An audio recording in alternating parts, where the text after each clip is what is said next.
আমার বন্ধু জাদু জানে।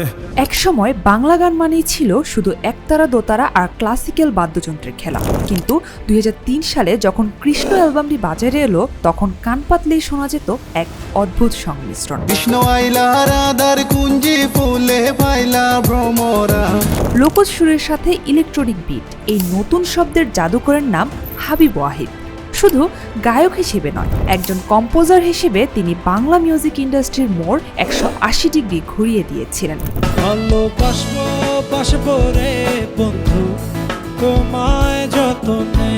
হাবিবের সবচেয়ে বড় কৃতিত্ব হলো তিনি শেকরের গানকে আধুনিক তরুণদের প্লেলিস্টে জায়গা করে দিয়েছিলেন।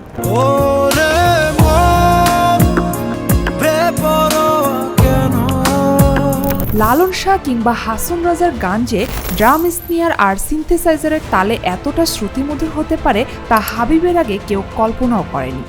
কিছু কি ছিল না বলা, কিছু ধরে রাখবার। কৃষ্ণ, মায়া, সোনো এই অ্যালবামগুলোর মাধ্যমে তিনি ফোক গানকে কুল ট্যাগ এনে দিয়েছিলেন।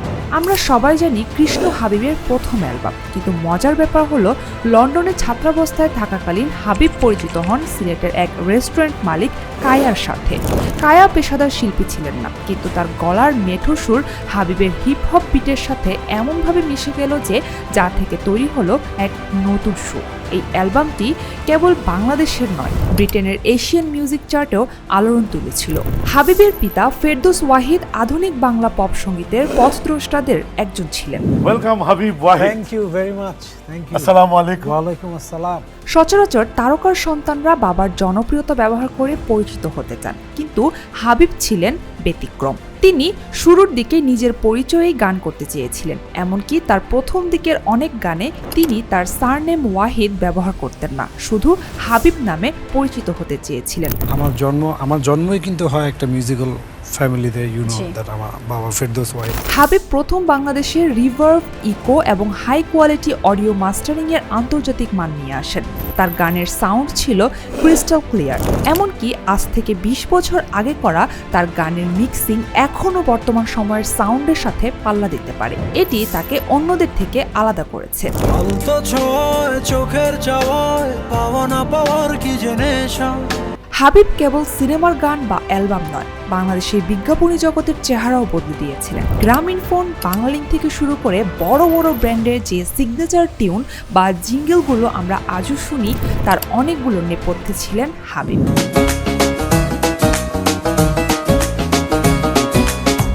এছাড়াও নেন্সি ও হাবিবের ডুয়েট গানগুলো এখনও ইউটিউব এবং বিভিন্ন স্ট্রিমিং প্ল্যাটফর্মে রাজত্ব করছে।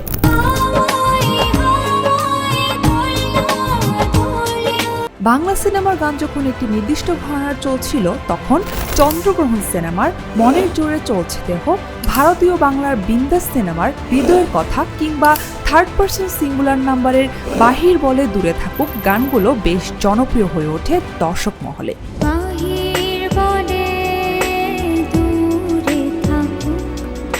বলা চলে আজকের যুগে বাংলাদেশে যে অসংখ্য ইডিএম বা আরবান মিউজিক হচ্ছে, তার ভিত্তিপ্রস্তর স্থাপন করেছিলেন এই হাবিব। তিনি শিখিয়েছেন গান কেবল গলা ছেড়ে গাওয়ার বিষয় নয়, এটি একটি শৈল্পিক কারিগরি বিষয়। বাংলা মিউজিক ইন্ডাস্ট্রি যতদিন আধুনিকতার গান গাইবে, হাবিব ওয়াহিদ নামটি প্রথম সারিতেই উচ্চারিত হবে।